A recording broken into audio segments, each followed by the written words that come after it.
कल हमने आपको पढ़ाया था कि जो हमारे लॉ ऑफ केमिकल कॉम्बिनेशन से जो आप 9th क्लास में पढ़ के आए थे।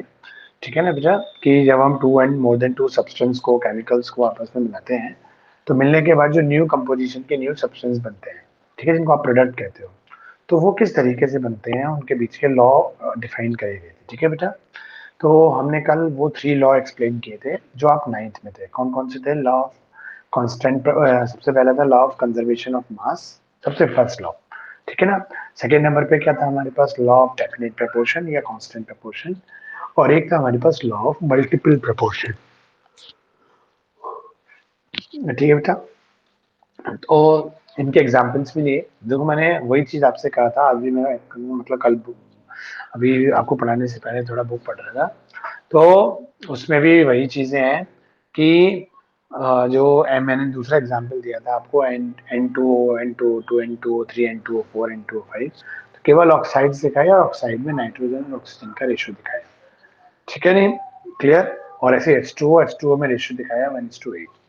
ठीक है, लेकिन हमें केमिकल कॉम्बिनेशन करके रिएक्शन करके दिखाना होता है। मैंने आपसे कहा कुछ बुक्स ऐसे दिखाती है, कुछ ऐसे दिखाती है ना, लेकिन प्रॉपर क्या है बेटा, आप केमिकल को कंबाइन करके तो दिखाओ। ठीक है ना, मतलब केमिकल रिएक्शन जैसे H2+O2 मिलाया H2O बनाया, H2+O2 मिला के वाटर H2O2 बनाया, वाटर बनाया। ठीक है ना, तो ये ना you have to show the chemical combination. ठीक है बेटा, तो केमिकल कॉम्बिनेशन कब होगा? जब आप रिएक्टेंट एंड प्रोडक्ट दोनों को बताओगे। क्लियर? चलो, अब जो बेटा हमारा जो नया लॉ है जो आप एक नहीं पढ़ के आए हो, है ना, वो हमारा कौन सा है? Gay Lussac's law of the gaseous model. ठीक है बेटा, तो गैलुसाक ने बताया था और गैसेस के वॉल्यूम पे बेस्ड है। ठीक है ना। Clear? जैसे अभी तक देखो क्या था, हमारे सारे लॉ किस पे बेस्ड थे? मास पे, क्योंकि पुराने जमाने में हम मटेरियल का क्या लेते थे बेटा? मास लेते थे। ठीक है, तो जनरली हम लिक्विड और जो सॉलिड सब्सटेंस, जो बेटा हमारे सॉलिड और लिक्विड सब्सटेंस होते थे, तो हम उनकी बेटा क्या लेते थे? मास लिया करते थे। क्लियर? लेकिन जैसे जैसे गैसेस आई बेटा, गैसेस का मास लेना पॉसिबल नहीं होता। तो गैसेस के केस में क्या बनाया गया, जैसे बहुत सारी गैसेस होती हैं, तो गैलुसाक्स की जो गैलुसैक की बेटा जो मेन स्टडी थी, वो थी उन केमिकल रिएक्शंस पे जिसमें डिफरेंट डिफरेंट गैसेस आपस में रिएक्शन करती हैं। जैसे मान लो हाइड्रोजन क्या है? गैस है। ऑक्सीजन क्या है बेटा? एक गैस है। मिलके इन्होंने वाटर बनाया, चाहे भले ही वो लिक्विड स्टेज में। Nitrogen plus hydrogen, nitrogen gas है, हाइड्रोजन गैस है। ठीक है ना बेटा, और मिलके क्या बनाते हैं? अमोनिया। अमोनिया भी एक गैस है। तो आपने देखा हाइड्रोजन और नाइट्रोजन मिलके अमोनिया बना, सभी गैस थे। नाइट्रोजन और हाइड्रोजन जो बेटा केमिकल्स मिले आपस में, वो भी गैस। इनसे मिलके जो बना वो भी गैस। ठीक है, या हाइड्रोजन प्लस ऑक्सीजन मिलके क्या बना आपका, है ना बेटा, आपके पास हाइड्रोजन प्लस ऑक्सीजन मिलके वाटर बना, है ना, या हाइड्रोजन पर ऑक्साइड दोनों बने। तो दोनों ही लिक्विड स्टेज में होते हैं, तो ये मैटर नहीं करता कि दोनों से मिलके क्या बना, है ना, वो लिक्विड स्टेज में है कि गैसेस स्टेज में है। बेसिकली इनका मेन मीनिंग था जो रिएक्ट कर रहे हैं आपस में, जो हम केमिकल सब्सटेंस को मिला रहे हैं, वो कौन है? गैस है। वो कभी ऐसा नहीं मिलेगा कि एक सॉलिड में एक लिक्विड मिला दिया, एक लिक्विड में एक गैस मिला दिया, है ना। तो जिनको मिला रहे हैं, जिन केमिकल्स को, जिनका केमिकल कॉम्पोजिशन चेंज होना है, दैट शुड बी गैस। समझे? वो हमेशा क्या होनी चाहिए? गैस होनी चाहिए, पहली कंडीशन। और दूसरा क्या बेटा, इन्होंने क्या करा, एक सेम टेम्परेचर और सेम प्रेशर पे। ठीक है, जब भी आप जैसे हाइड्रोजन और ऑक्सीजन को जब मिला रहे हो, है ना, या नाइट्रोजन और हाइड्रोजन को जब मिला रहे हो, है ना, तो उस टाइम सिस्टम का जो टेम्परेचर है, चाहे वो कितना भी हो, चाहे वो 150 हो, चाहे 100 हो, चाहे 20 डिग्री सेल्सियस हो, लेकिन ड्यूरिंग द प्रोसेस जब आपने हाइड्रोजन नाइट्रोजन को मिलाया और जब तक अमोनिया बनी, during the whole process system का टेम्परेचर और प्रेशर क्या रहना चाहिए बेटा? सेम रहना चाहिए, कांस्टेंट रहना चाहिए। ये नहीं है रिएक्शन चालू हुई जब स्टार्ट करी तो 20 डिग्री किया था, धीरे धीरे 30 कर दिया, 40 कर दिया, 50 कर दिया, नहीं। During the process temperature should be and temperature and pressure should be constant. ये दोनों क्या रहना चाहिए? कांस्टेंट। बेटा देखो उसका रीजन है क्यों रहना चाहिए। आप जानते हो कि टेम्परेचर के बढ़ाने पर एक तो वैसे ही गैस के मॉलिक्यूल्स के बीच में फोर्स ऑफ अट्रैक्शन कम होता है।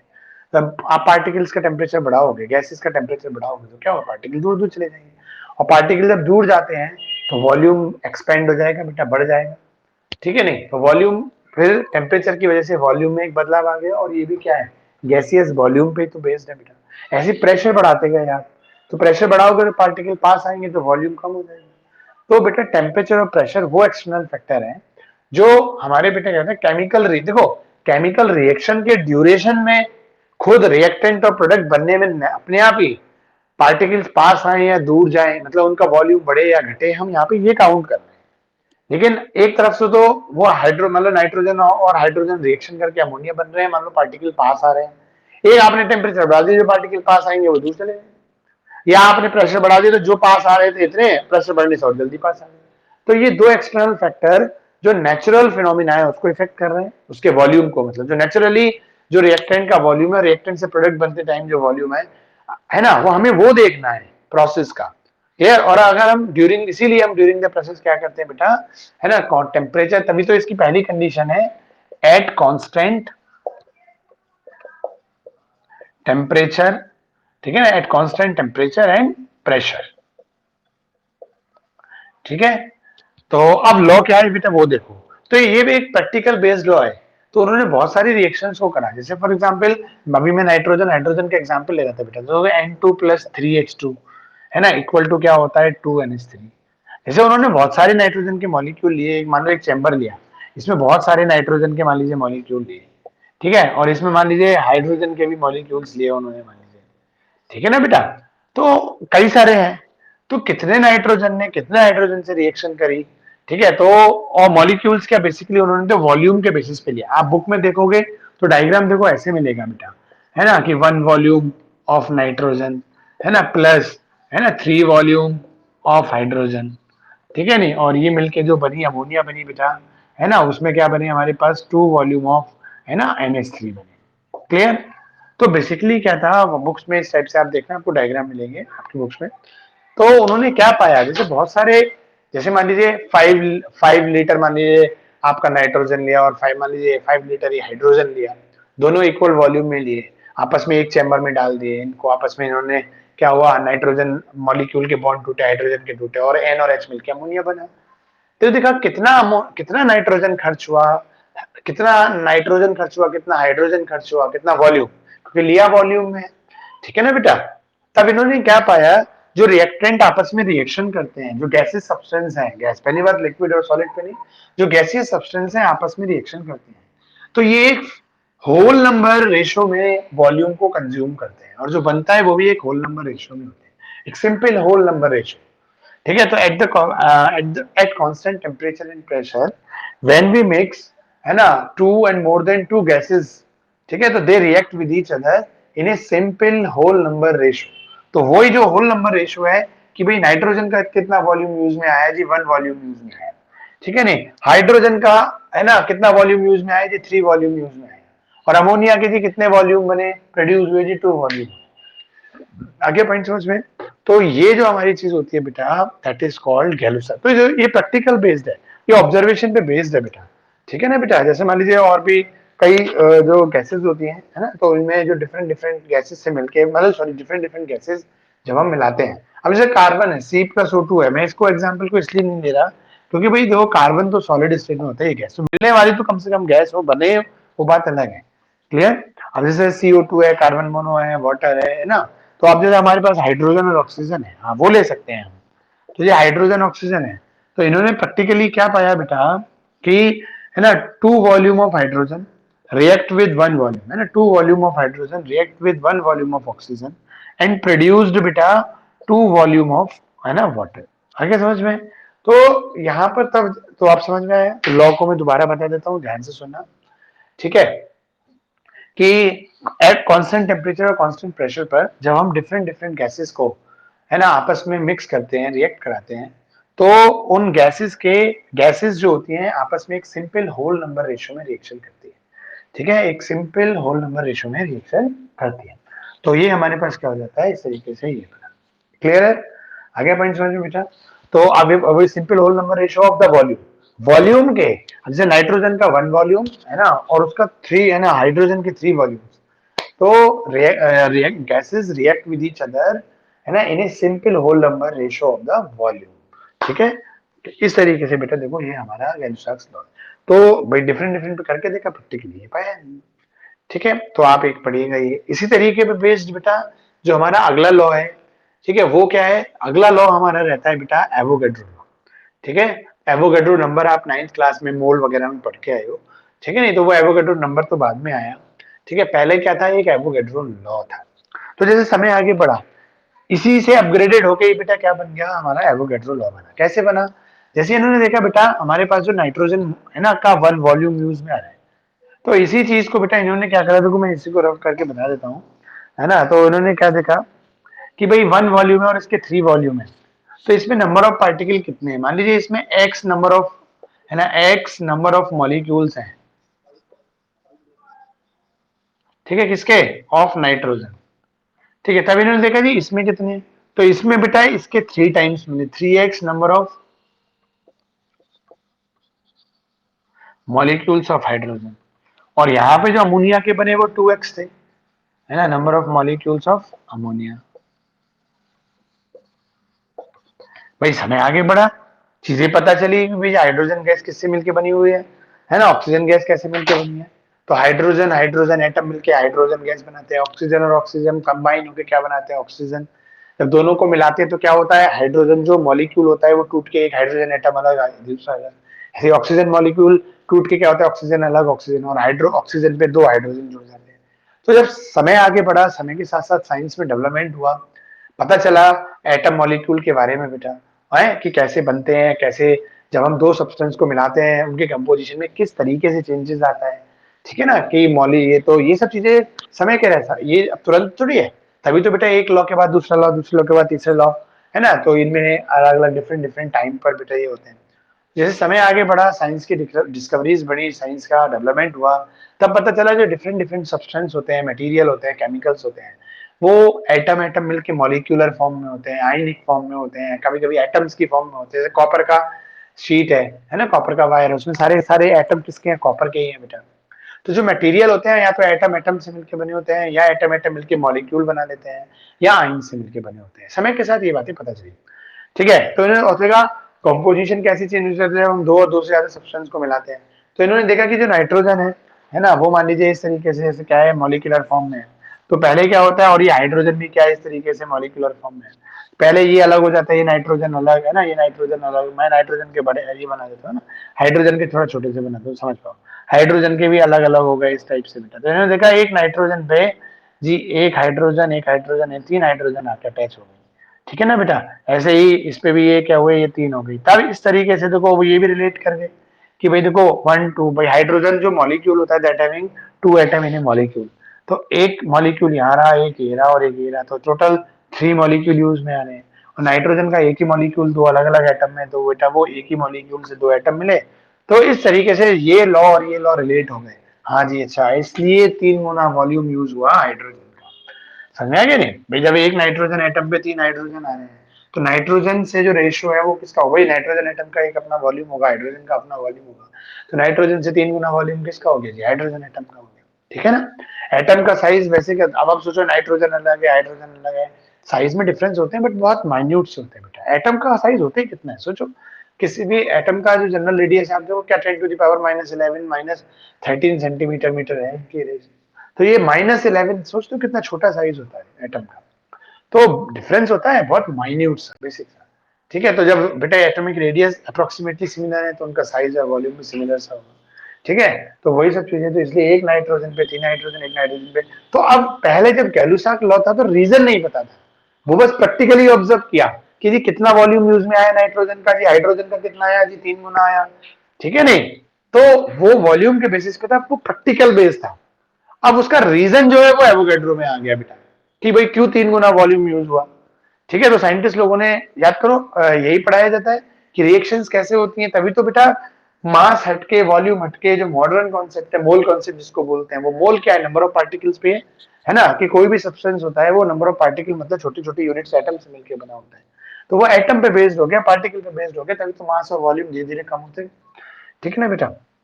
तो उन्होंने क्या पाया, जैसे नाइट्रोजन है ना का जो वन वॉल्यूम में कितने मॉलिक्यूल्स हैं जी, नाइट्रोजन के एक्स है, ठीक है। तो उन्होंने देखा जी ये इसका तीन गुना वॉल्यूम है।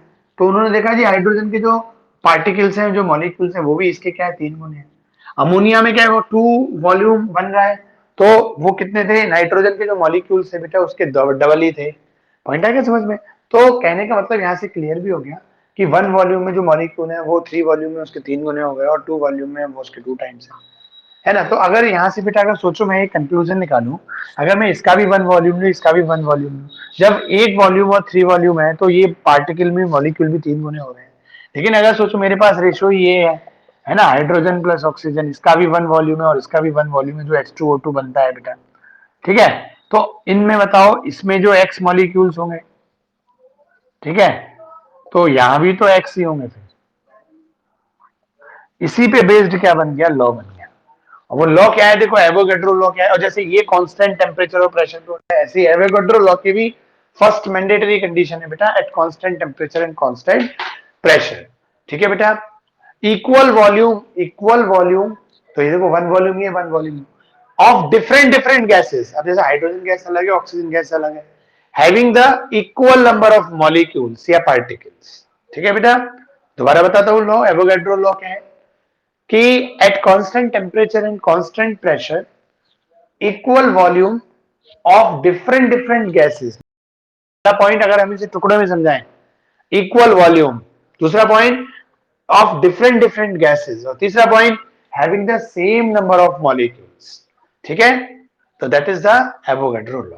तो देखो प्रैक्टिकली वॉल्यूम पे बेस्ड आया, समय आगे बढ़ा, तो जब हमें ये पता चल गया कोई भी जो सब्सटेंस होता है वो एटम और मॉलिक्यूल से मिलकर बना होता है, तो जी एक से थ्री वॉल्यूम हो रहा है, इसका तीन गुना वॉल्यूम है, तो नंबर ऑफ मॉलिक्यूल्स भी तीन गुने हैं। और अगर हम इसका दोनों का वन वन वॉल्यूम लेंगे तो फिर इसमें नंबर ऑफ मॉलिक्यूल्स भी क्या जाएंगे, इक्वल आ जाएंगे। आगे समझ में, इसलिए देखो ये इस पे बेस्ड लॉ बना। ठीक है, तो एवोगैड्रो लॉ समझ में आ गया। एट कांस्टेंट, तो दोनों लॉ बता रहा हूं। गैलुसार्ट लॉ क्या है ना, इट इज, देखो दो बातें। गैलिसॉक्स लॉ, पहली बात गैसेस को जब हम कंबाइन कराते हैं, है ना, गैसेस को, किसी लिक्विड और गैस को नहीं, सॉलिड और गैस को नहीं, गैसेस गैसेस को, पहली चीज। तो गैलुस नाम से भी है, Gay Lussac's law of gaseous volume. किसका वॉल्यूम है, गैस का। तो when we react two and more than two, या when we combine two and more than two gases with each other, है ना, at constant temperature and constant pressure, then they react with each other in a simple whole number ratio of the volume. Clear है point बेटा, that is the Gay Lussac's law. और Avogadro law क्या है कि eight constant temperature and constant pressure, equal volume of different different gases. तो इसीलिए देखना दोनों ही लॉ, क्योंकि इस पे बेस्ड ये बना है, तो स्टार्टिंग में जो एवोगैड्रो लॉ था वो भी गैसेस के लिए था कि equal volume of different different gases having the same number of molecules. Is it clear. तो इस तरीके से बेटा देखो हमारे पास ये चीजें बनी। क्लियर है पॉइंट। तो ये हमारा था एवोगैड्रो लॉ। तो इसी तरीके से आया, जैसे मान लिया आप 1 लीटर हाइड्रोजन लेते हो और 1 लीटर ही मान लीजिए आपने ऑक्सीजन लिया, तो प्रैक्टिकली साइंटिस्ट लोगों ने पाया कि दोनों में नंबर ऑफ मॉलिक्यूल्स इक्वल है। कोई सी भी गैस ले लो आप, 1 लीटर हाइड्रोजन ले लो, 1 लीटर ऑक्सीजन ले लो, मॉलिक्यूल की बात कर रहा हूँ, एटम की नहीं। कहीं सोचो H2 मॉलिक्यूल में सर दो एटम है और CO2 में तो सर C का वन और ऑक्सीजन के तीन एटम। एटम की बात नहीं कर रहे, मॉलिक्यूल की बात कर रहे हैं। ठीक है ना बेटा। तो आप इक्वल वॉल्यूम किसी भी गैस का ले लो, आप 1 लीटर अमोनिया ले लो, 1 लीटर CO2 ले लो, है ना, तो 1 लीटर हाइड्रोजन, ऑक्सीजन, अमोनिया, कोई भी ले लो बेटा, तो equal volume of different different gases having the same number of molecules. ठीक है, तो ये हमारे पास क्या है बेटा, एवोगैड्रो लॉ। और ये बहुत इंपॉर्टेंट है, बाद में आपके जाके चला तो बेटा अब वो इसका एक एवोगैड्रो नंबर भी बनाया गया जो आप सब लोगों को पता है ना, जिसको कैपिटल एन से एवोगैड्रो नंबर याद है आपको। ये क्या होता है, 6.022 इंटू 10⁻23। क्या एटम भी हो सकते हैं, बाद में ये धीरे धीरे बढ़ा तो गैसेस से हट के बेटा सॉलिड पे भी लगने लगा, है ना, लिक्विड्स पे भी आया। तो चाहे एटम्स हो, चाहे मॉलिक्यूल्स हो, चाहे बेटा आपके आयंस वगैरह कुछ भी हो, ठीक है, ये इन सब पे लग जाता है। तो तब जब ये, अभी तो शुरुआत में एवोगैड्रो लॉ किसके लिए बना था, ओनली फॉर द गैसेस। ठीक है, जब चीजें आगे बढ़ी कि भाई जैसे एक लिक्विड मिलाते हैं किसी गैस में, या एक सॉलिड में कोई लिक्विड मिलाते हैं, तो उनमें भी तो एटम मॉलिक्यूल होते हैं, तो क्या किस हिसाब से करते हैं, तब ये एवोगैड्रो लॉ सब पे के लिए हो गया। लेकिन स्टार्टिंग में ओनली फॉर द, अभी भी आपके पास आए तो एवोगैड्रो लॉ में आपको मेंशन करना होगा, है ना, at constant temperature and constant pressure, equal volume of different different gases, ठीक है, having the same number of molecules. ठीक है पॉइंट बेटा। तो इस तरीके से तो बाद में वो आया कि आप किसी भी चीज के 1 मोल ले लो, ठीक है ना, फिर 1 मोल का एक रिलेशन भी डेवलप हुआ मास के साथ, क्योंकि पार्टिकल इतने छोटे होते हैं हमें आंख से दिखते नहीं है नॉर्मली, तो हम कैसे काउंट करेंगे इतने, है ना। तो कोई भी, अब जैसे हम हमसे कोई इतने एटम आयरन के ले लो, क्या मैं ले सकता हूँ, आयरन का एटम ही नहीं दिखता, तो इतने काउंट कैसे करूंगा, है ना। तो फिर एटम का रिलेशन किससे बनाया गया बेटा, मास से और वॉल्यूम से, कि जी इतना मास ले लो, इतने मास में अपने आप ही इतने एटम आ जाएंगे, या इतना वॉल्यूम ले लो, तो वॉल्यूम तो है ही आपका, है ना। तो आप पढ़ के भी आए हो 22.4 लीटर आप किसी भी गैस के ले लीजिए, है ना, उसमें हमेशा क्या मिलेंगे 6.022 इंटू 10⁻23। ठीक है बेटा, है ना, क्लियर। तो इस तरीके से देखो ये एवोगैड्रो लॉ बना, क्लियर। चलो हाँ जी बताओ बेटा बच्चों आप लोग कि ये गैलूसैक लॉ में और एवोगैड्रो लॉ में किसी भी बच्चे को कुछ पूछना हो तो। हाँ जी बच्चों, any of you having any doubt. हाँ जी खुशी बेटा कुछ पूछना है दोनों लॉ में। अच्छा अच्छा चलो ठीक है। तो देव समझ में आया बेटा? देव, देव आवाज आ रही है बेटा?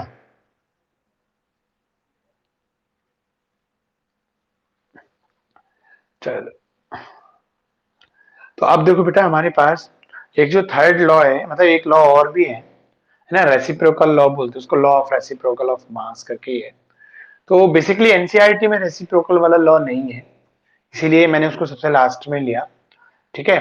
तो हमारे उसमें क्या है बेटा, लेकिन आपकी जो भी प्राइवेट पब्लिकेशन की बुक आप देखोगे, चाहे वो प्रदीप हो, दिनेश हो, जीआरपी हो, सब में रेसिप्रोकल लॉ ऑफ मिलता है बेटा। तो इसीलिए सबसे लास्ट में उसको भी पढ़ा देता हूँ हमारा, है ना, कि 1% भाई आप में कोई ना कोई कंपटीशन वगैरह तो देने बैठते ही है। ठीक है ना बेटा। तो क्या होता है हमारे सवाल आपने जैसे 9th में भी देखे होंगे, एग्जाम्पल्स आते हैं और वो एग्जाम्पल दे देगा कि इतने ग्राम में ये मिक्स किया गया, ये बना, ये हुआ। ठीक है, और पूछता है इनमें से कौन सा लॉ लगता है। ठीक है ना, पूरा न्यूमेरिकल में क्या दे देते हैं वो एग्जाम्पल से देते हैं, और एग्जाम्पल देने के बाद पूछते हैं ये किस लॉ को फॉलो कर रहा है। ठीक है ना बेटा। तो इस तरीके से हमारे सवाल आ जाते हैं। तो हमारे पास क्या है, एक law of reciprocal by mass भी है ना, law of reciprocal proportion, law of,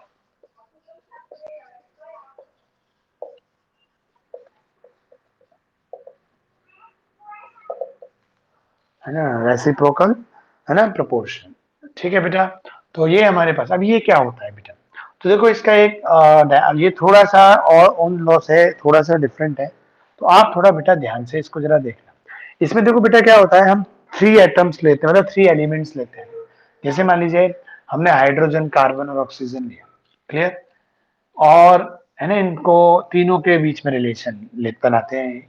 भाई देखो हम जानते हैं कार्बन और हाइड्रोजन और ऑक्सीजन से मिलके एक कॉमन सा कंपाउंड क्या बनता है बेटा, वाटर बनता है। ठीक है। कार्बन और ऑक्सीजन का जो कॉमन कंपाउंड में आता है वो CO2 होता है। ऐसे तो बहुत सारे होता है, ऐसे ही कार्बन हाइड्रोजन का एक कॉमन सा कंपाउंड मीथेन होता है, इथेन, मीथेन, प्रोपेन, ब्यूटेन, बहुत सारे होते हैं। बट हमने जो बेसिक कंपाउंड है वो बनाया है ना। और ये थोड़ा इसीलिए एनसीईआरटी वगैरह में नहीं दे रखा क्योंकि ये भी हर जगह नहीं लगता। ठीक है ना। तो इसीलिए फिर ये, लेकिन ये कुछ कुछ जगह तो लगता है, कंपटीशन में भी या कहीं पे भी, वहां उन्हीं पे पूछ लिया कि, ठीक है। तो अब देखो हमारे पास क्या है, अब हमें ये देखना है, ठीक है नहीं बेटा, कि भाई हमने 3 एलिमेंट्स लिए हाइड्रोजन, और मतलब एक एलिमेंट ऐसा लिया जो मतलब बेसिकली हमें कोई दो भी है, रेशियो तो रेसिप्रोकल मान लो हमें इस और इसमें देखना है, लेकिन हमें इन दोनों के साथ में एक ऐसा लिया जो एक तीसरा जो दोनों से कंपाउंड बनाता हो। रेसिप्रोकल लॉ में क्या होता है, जैसे कोई जैसे रेसिप्रोकल होता है ना, कैसे कहते हैं कि भाई ये एक्स जो है डायरेक्टली प्रोपोर्शनल है या इनवर्सली प्रोपोर्शनल है या उसके रेसिप्रोकल है। तो आप कभी भी जब डायरेक्टली प्रोपोर्शनल या इनवर्सली प्रोपोर्शनल देखते हो या रेसिप्रोकल देखते हो तो दो चीजों में ही तो देखते हो, ए बी का क्या है डायरेक्टली प्रोपोर्शनल है, या ए और बी एक दूसरे के रेसिप्रोकल है। ठीक है बेटा। तो यहाँ तीसरे का क्या काम आ गया फिर। ठीक है। तो यहाँ की इन्होंने यही कंडीशन, मतलब इन दोनों का रेशियो देखना है, ये दोनों एक दूसरे के बाई मास रेसिप्रोकल है या नहीं, या ये दोनों है, ये दोनों, तो कोई से भी दो देखने हैं। तो उसके रेस्पेक्ट में हमने एक एलिमेंट ऐसा लिया जो इससे भी कंपाउंड बनाता हो और इससे भी कंपाउंड बनाता हो, मतलब रेसिप्रोकल तो हम इसका देखेंगे, लेकिन हमने साथ में एक ऐसा लिया जो दोनों से बनाता हो। जैसे हमने हाइड्रोजन ले लिया फॉर एग्जाम्पल, तो हाइड्रोजन ऑक्सीजन से मिलकर वाटर बनाता है, हाइड्रोजन कार्बन से मिलकर मीथेन बनाता है, इन दोनों का कंपाउंड क्या होता है, CO2। अब इसमें आप रेशियो देखो बेटा, अगर मैं इधर की बात करता हूँ ना, यहाँ पे हाइड्रोजन बाई मास कितना यूज में आएगा, 2। ठीक है बेटा। और ऑक्सीजन कितना यूज में आता है, 16। ये आता है नहीं। देखो अगर हम H2O की बात करें तो H2O, इसीलिए मैं इस साइड लिखा मास इनका, कि भाई H2O में हाइड्रोजन जो यूज आ रहे हैं 2 एटम्स हैं, उनके मास कितना है, 2, और ऑक्सीजन का कितना है, 16। अगर यही काम बेटा मैं यहाँ करूं तो कार्बन का यहाँ 1 है, कार्बन का 12 है, और ऑक्सीजन 30, 2 एटम है, 2 एटम का क्या हो गया, 32 हो गया। ठीक है बेटा। तो CO2 में ऑक्सीजन 32 है, वाटर में ऑक्सीजन 16 है। ठीक है, CO2 में कार्बन 12 है। अब हम इसकी बात करें तो देखो कार्बन यहाँ भी 12 है बेटा, है ना, और हाइड्रोजन कितना है 4। ठीक है, आपने देखा बेटा। तो आपने देखा इसका मास, जैसे यहाँ 1632 हो रहा है या 24 हो रहा है, लेकिन कार्बन का मास यहाँ क्या है, दोनों के, कार्बन चाहे हाइड्रोजन से मिले चाहे कार्बन ऑक्सीजन से मिले, दोनों जगह एक कांस्टेंट मास यूज कर रही है 12। देखो कार्बन ने हाइड्रोजन से मिलकर मीथेन बनाया, इन जनरल मास 12 यूज में है। कार्बन ने सीओ ऑक्सीजन के साथ मिलकर CO2 बनाया, यहाँ भी बेटा 12 मास यूज में है। तो एक मास कांस्टेंट हो गया जो दोनों के साथ है। तो अब इनके मास देखो क्या है बेटा, रेसिप्रोकल कैसे हुए।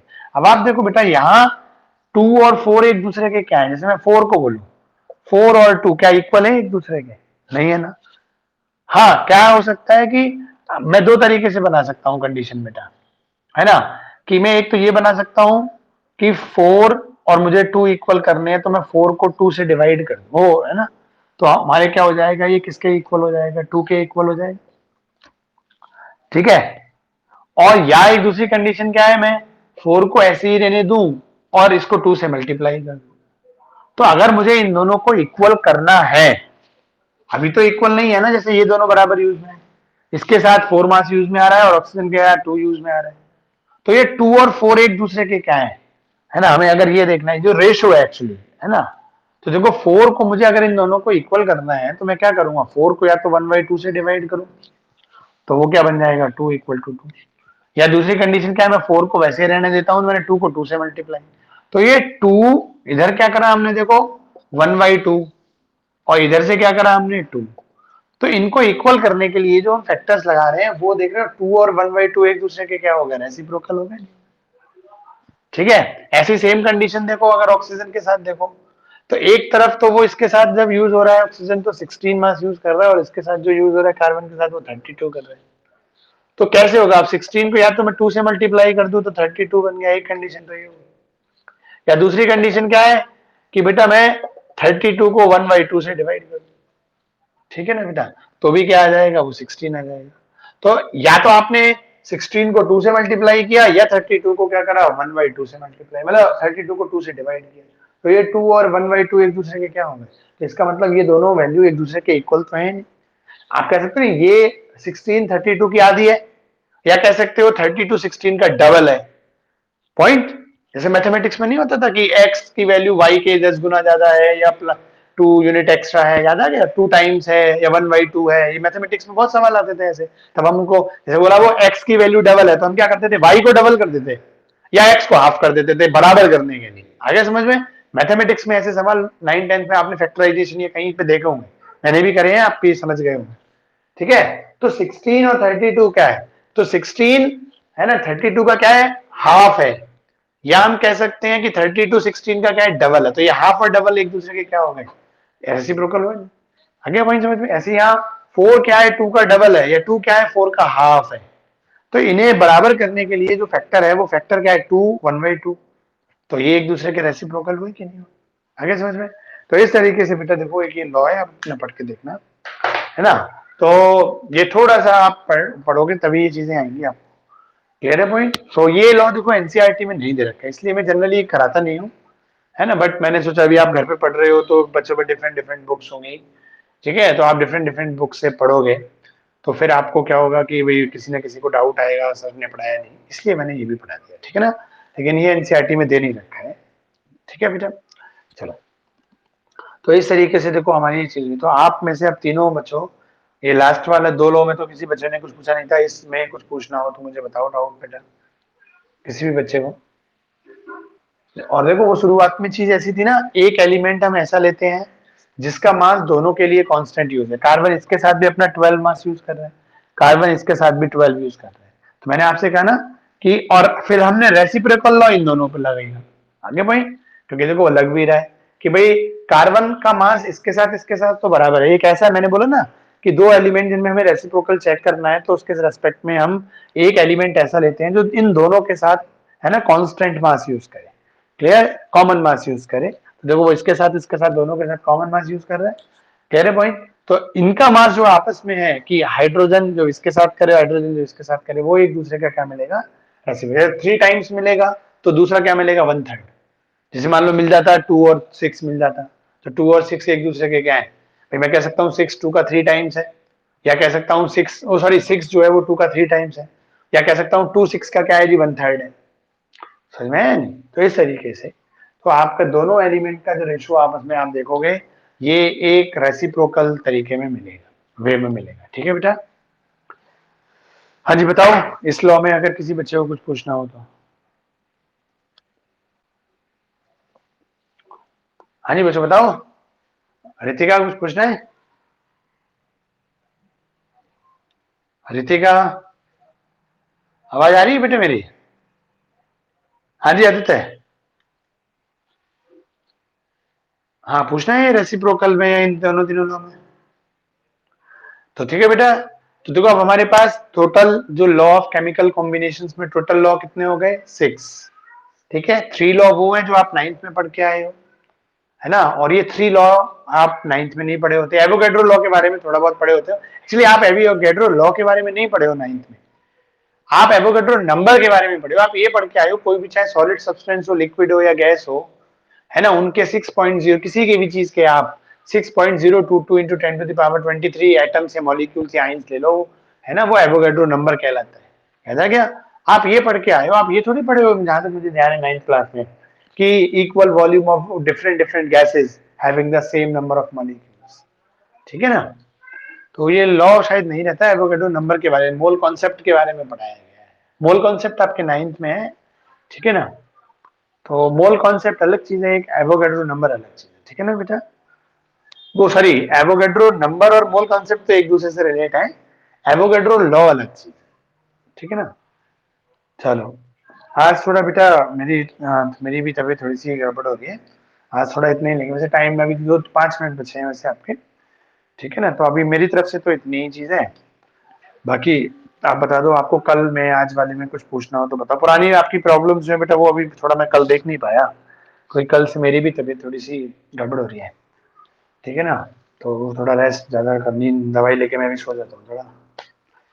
तो वो आपका जो एक जीरो वाली प्रॉब्लम है, हाँ वो बता देता हूँ थोड़ा, वो क्या था वो, हाइपर फाइन। हाँ वो बता देता हूँ, एक जीरो वाली और एक वो 14 वाली है ना, ये दो तो अभी मैं देख नहीं पाया। चलो, लेकिन बचे हुए टाइम में आपको हाइपर फाइन बता देता हूँ क्या है। एक्चुअली देखो बेटा, आप स्ट्रक्चर ऑफ एटम में आपके स्पेक्ट्रम आएगा, एक टॉपिक आएगा स्पेक्ट्रम। ठीक है, तो उसमें आएगा, अब स्पेक्ट्रम क्या होता है ये आप वैसे थोड़ा बहुत पढ़ के आए हो फिजिक्स में। जैसे आप प्रिज्म पे लाइट डालते हो ना, व्हाइट लाइट डालते हो, तो जैसे क्या होता है, जैसे सही समझ लो आपने इधर से लाइट डाली, तो क्या होता है जब लाइट बाहर इमिट होती है तो वो 7 कलर में स्प्लिट कर जाती है।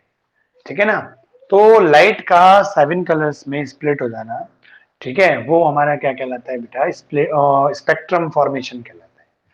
लेकिन अब ऐसा होता क्यों है बेटा, तो रीजन ये होता है, जैसे आप व्हाइट लाइट में 7 कलर्स होते हैं ना, वेव प्योर जो होता है, तो कलर्स की वेवलेंथ अलग होती है, और वेवलेंथ से हमें, आप सेकंड चैप्टर में पढ़ोगे, जैसे रेड कलर की वेवलेंथ अलग है और वायलेट कलर की वेवलेंथ अलग है, दोनों की एनर्जी भी अलग होती है, और वेवलेंथ और एनर्जी एक दूसरे के इनवर्सली प्रोपोर्शनल होते हैं। ये आप बेटा अपना जो सेकंड चैप्टर है स्ट्रक्चर ऑफ एटम, वहां एक रिलेशन आएगा, वहां पढ़ोगे। तो मतलब कहने का, जिस कलर की वेवलेंथ ज्यादा उसकी एनर्जी कम, और जिसकी वेवलेंथ कम उसकी एनर्जी ज्यादा। तो वो जो 7 कलर्स होते हैं उनकी सबकी वेवलेंथ अलग अलग होती है, तो सबकी एनर्जी भी अलग अलग होती है। तो जैसे आपने प्रिंस पे डाला बेटा, पहले एयर में ट्रेवल कर रही थी, अब कांच में आई, मीडियम बदला, तो एनर्जी में एक्सचेंज होता है, कुछ चेंजेस आता है भाई। देखो एयर के में एनर्जी अलग है और कांच की अलग है, और जो लाइट है उसकी एनर्जी अलग है।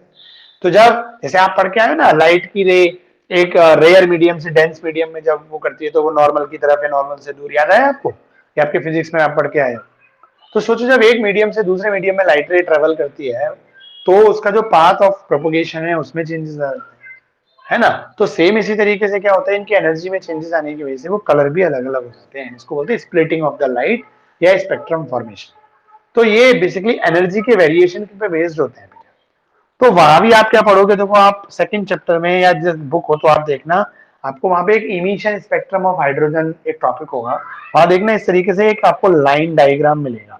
कभी लाइन के बीच में गैप ज्यादा होगा, कहीं पास पास आ जाएंगी, फिर थोड़ा अच्छा खासा गैप आएगा, फिर थोड़ा सा गैप कम कम होता है, धीरे धीरे पास आती है। तो इनको फाइन लाइन डायग्राम बोलते हैं बेटा, fine line diagram. Line basically energy के चेंज को ही शो करता है बेटा। तो वो जो था सेकंड टाइम का जो निकाला गया, वो भी यही चीज था। आप उसको डेप्थ में पढ़ के देखिए, नेट पे डाल दीजिएगा, है ना। तो वो यही चीज है जो आपके पास था ना, हाइपर फाइन, है ना। तो वो हाइपर फाइन चीज यही होती है। तो वो हाइपर क्या होता है, बदलाव, चेंज आ जाना, और चेंज में क्या, ज्यादा, एकदम अचानक ज्यादा, कम, कम से ज्यादा हो जाना, ज्यादा से कम हो जाना। तो ये जो वेरिएशन होता है, तो ये लाइन जो होती है बेटा, वो स्प्लिट कर जाती है, ठीक है ना। तो आप उसमें पढ़ना, आपने जो मुझे भेजा था, है ना। मैं अभी हिंट दे रहा हूँ, एक बार समझ में आ जाए तो अच्छी बात है, नहीं तो फिर मैं आपको कल दोबारा कर दूंगा, ठीक है नहीं।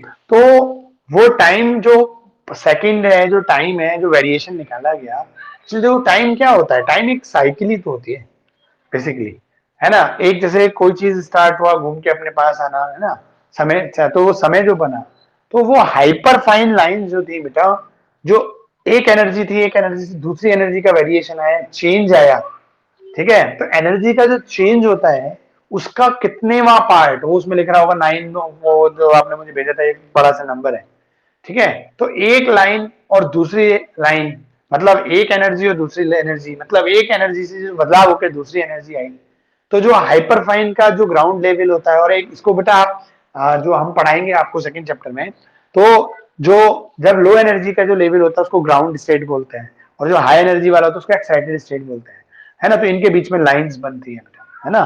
तो ये जो वेरिएशन होता है ना, ग्राउंड स्टेट और एक्साइटेड स्टेट में एनर्जी का जो वेरिएशन होता है, इसकी वजह से स्पेक्ट्रम लाइंस बनती है बेटा। तो जो वेरिएशन आया, उसका इतनेवा पार्ट जो होता है, उसको यूनिट बनाया गया टाइम का, है ना। ये एनर्जी के वेरिएशन पे बेस्ड होकर बनाया गया था। तो एक बार आप उस संज्ञा को दोबारा पढ़ के देखना, नहीं तो मैं कल दोबारा एक्सप्लेन कर दूंगा, ठीक है ना। आज अभी थोड़ा मेरे, है ना, सर में पे हेडेक वगैरह बहुत हो रहा है थोड़ा, वो तो बस मैं बोल गया, है ना। ठीक है बेटा, तो इसको भी दोबारा आप एक बार पढ़ना, हाइपरफाइन को थोड़ा रिलेट करना, नहीं तो कल अच्छे से दोबारा कर देंगे।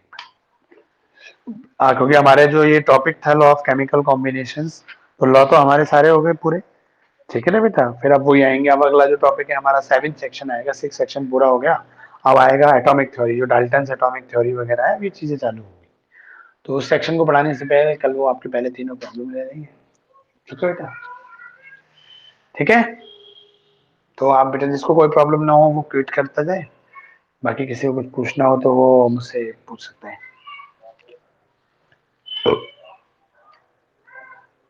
ठीक है बेटा। जिसको कोई प्रॉब्लम नहीं है वो क्विट कर दे। हाँ जी वंदना, कुछ पूछना चाह रहे हो? ओके चलो, अच्छी बात है फिर तो क्विट कर दो फिर, ठीक है बेटा।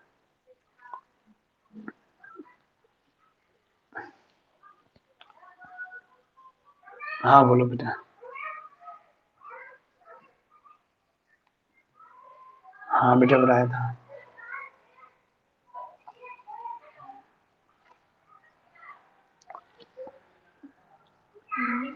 दो बताए थे उसमें, H2 + O2 को मिला के H2O भी बनाया था, H2 + O2 को मिला के H2O2 भी बनाया था, दो बनाए थे। हम्म हम्म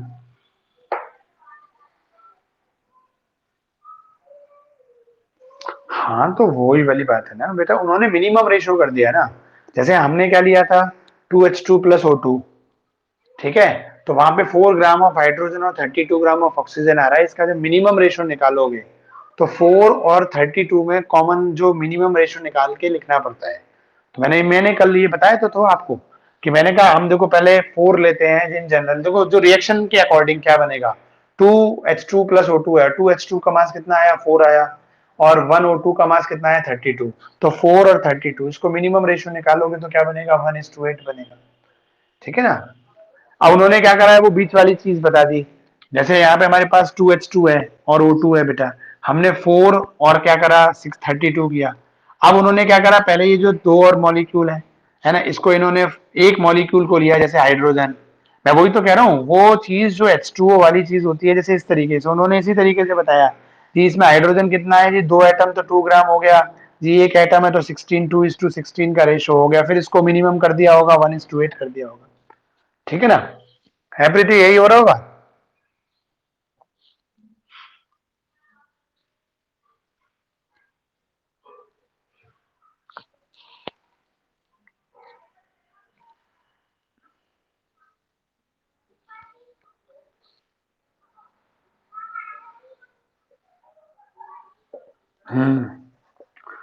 तो वो उसने देखो वही चीज करी ना, जैसे H2 + O2 मिलके क्या बनाया, H2O2। ठीक है ना। अब यहाँ पर जो एक मॉलिक्यूल है उसका 2 ग्राम हो गया, है ना। या वो एक्चुअली वो जो बुक्स में मैं आपको रहा हूँ वो केवल इसको फोकस होते हैं, वो इस वाली चीज को लेते ही नहीं है।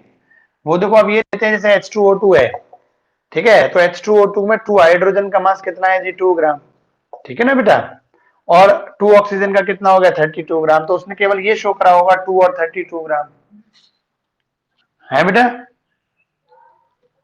हाँ तो मैं बता तो रहा हूँ, बुक्स ये शो करती हैं। अब आप ये बताओ, ये तो केवल आंसर में रिलेट करना हो गया।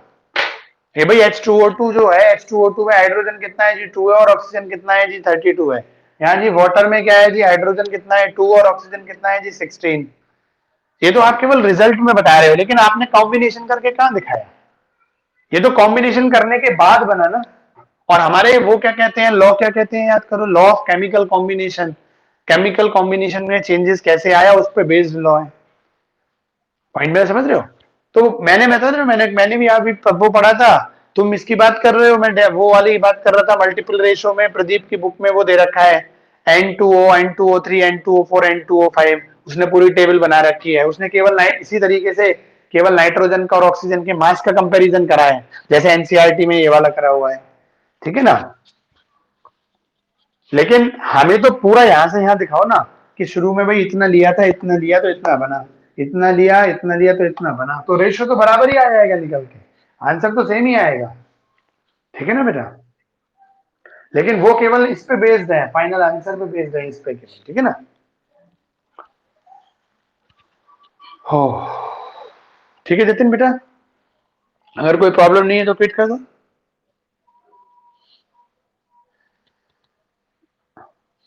ठीक है जतिन बेटा, जतिन और देव क्विट करो बेटा। हाँ कुछ, हाँ पूछो पूछो पूछो, पूछो बेटा।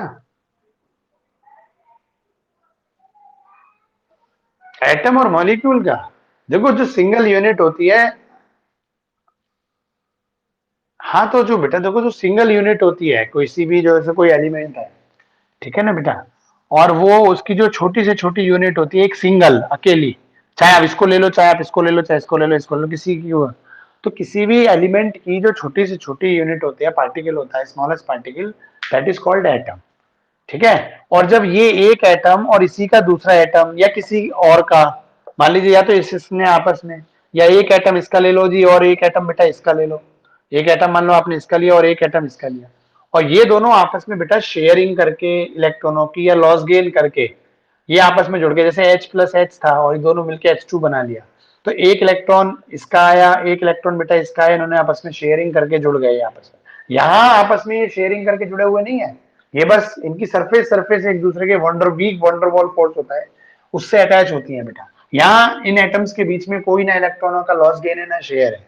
तो जब atoms without any loss gain और शेयर एक दूसरे से वंडरवॉल फोर्स से जुड़े होते हैं, तो वो एलिमेंट होते हैं। और जब एटम एटम के बीच में इलेक्ट्रॉनों का लॉस गेन हो या शेयरिंग हो और उससे जुड़े आपस में कंबाइन करें, तो वो मॉलिक्यूल कहलाता है। और जब अलग अलग हो तो वो एटम कहलाता है। और सेम भी मिल सकते हैं आपस में, अलग अलग भी मिल सकते हैं, समझ में आया ना बेटा, दोनों मिल सकते हैं। तो मॉलिक्यूल में क्या होता है, सेम एलिमेंट के एटम या अलग अलग एलिमेंट के एटम आपस में इलेक्ट्रॉन को लॉस गेन करके या शेयर करके जुड़े, ठीक है ना बेटा, तो वो हमारा कहला जाता है। और एलिमेंट में ये चीज हमारी नहीं होती। ठीक है, एलिमेंट में उनमें कोई लॉस गेन शेयर नहीं होता। ठीक है, ठीक है दिन। चलो देव बेटा क्विट करो। देव मुझे तो लग रहा है तुम ऑन करके चले गए, पूरे टाइम पे मैंने जितनी बार बोला तुमने मुझे मेरी बात का जवाब तो दिया नहीं। हाँ जी देव।